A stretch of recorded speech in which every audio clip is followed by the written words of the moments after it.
One of the people who was on scene yesterday, though, when all of this was happening, was Henry Yang, who's my guest this morning. And Henry, you not only live in this area, you run a business, Artisan Noodle, just down the street. Yes, exactly. Tell us what you saw and how you responded. Oh, it's absolutely devastating. What happened is yesterday I parked my car on Yonge Street just about to head southbound, and then right away I hear loud banging noises on the other street, right across from the street. And as I did make my U-turns, I see a white cargo van that drove southbound on the pedestrian walk side and hitting all objects that were in his way. And the first thing I saw was mailboxes being thrown away and fire hydrants and post stands. And then right away the moment that I see him, lift off like a fire hydrant right from the ground, and I know that something is wrong. And then the next minute you see it's a lady.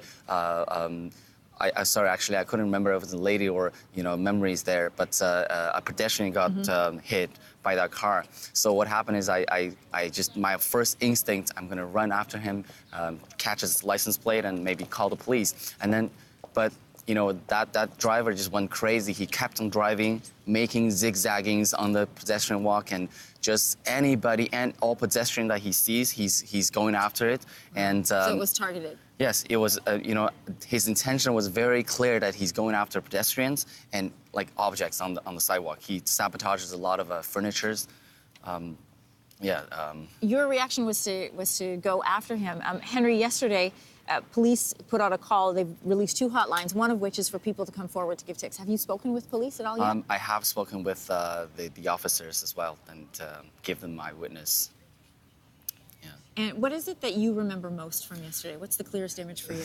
The most clear image is as he was driving down southbound, I followed him because at the same time when I see many bodies being thrown in the air and landed on the ground and one by one just going after, actually what I did, my first instinct, I honked my horn all the way down the road as I'm following him and trying to make some commotions, trying to make some noises so the people that are walking down the road that is not seeing that car coming, they can hear the noises and at least, look back and it's just very, because my wife was sitting beside me and she was panicking every time when she see a body that gets fluid in the air.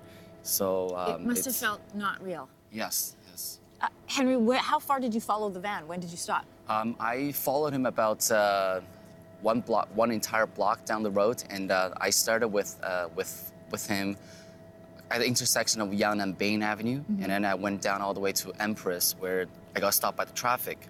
Yeah, but that guy just kept on driving on the sidewalk, so on the pedestrian walk.